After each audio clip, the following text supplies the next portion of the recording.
I need to tell you about my trade yesterday, but half an hour before the market closed, because it's not only against what most people believe is going to happen, it's also against what I believe is going to happen. I'll take you into this trade alert I sent out to the subscribers of the Peter Leeds newsletter, and I'll tell you my thinking and why I made the decision I made, even though it was against what I believe will be a good investment strategy going forward.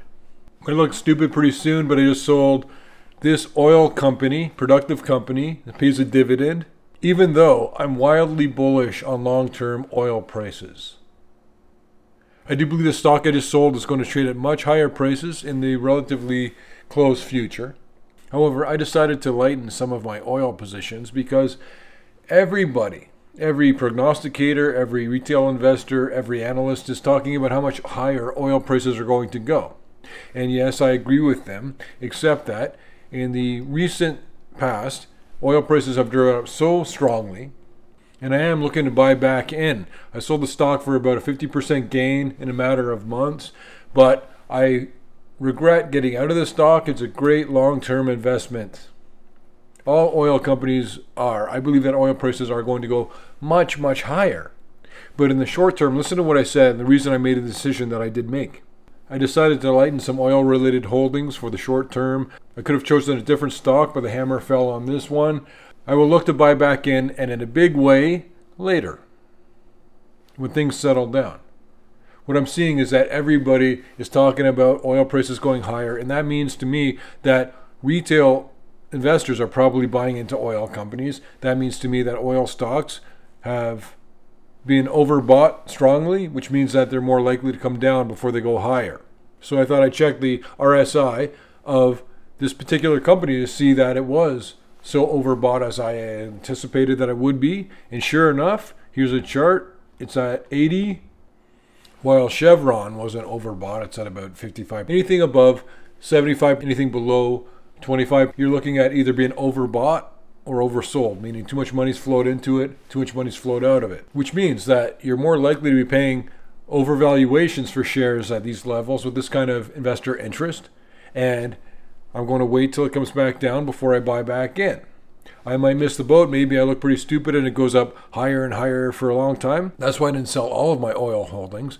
I lightened the load. I just figured that after the move that we've seen in the recent history, it's time to take some profits off the table and look to buy back in on this, what will be an incredible trade. Oil prices are destined to go incredibly higher. That's going to take all the oil production companies with it. The strategic petroleum reserves are being pretty markedly depleted. Here's a chart from the U.S. Energy Information Administration. It says we got 348 million barrels of oil in the strategic petroleum reserve right now. But a year and a half ago, January 1st, 2022, how much was in there? 621 million barrels. Now 348 million, that's a 44% drop in what was a year and a half. And I always tell you, it's more important about the speed than the destination. That doesn't apply in this case because the SPR numbers are just a readout of how much oil is there. When things like inflation rise, or when interest rates rise, or anything happens too quickly, that's when there's a lot of difficulties for businesses to react to it, a lot of problems with the economy that you don't see on the surface. But the SPR is just a matter of how much is there. So the speed doesn't matter as much, but the point is the speed at which we're depleting it has never matched at this level as we're seeing right now.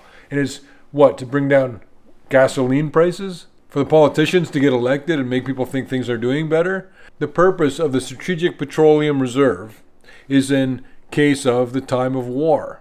We're going to really need that oil when we're having a little bit of supply uncertainty. And we'll say, oh, we used it when we were trying to save a few bucks on the price of gas for people. And I know gasoline prices are crazy right now.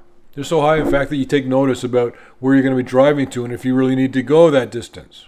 But ideally, and what we should do, and there is no should, I know that, but what we should do is replenish the SPRs right now and have the oil there for when we're going to need it, really need it. Not like we're pretending to need it when the prices start rising.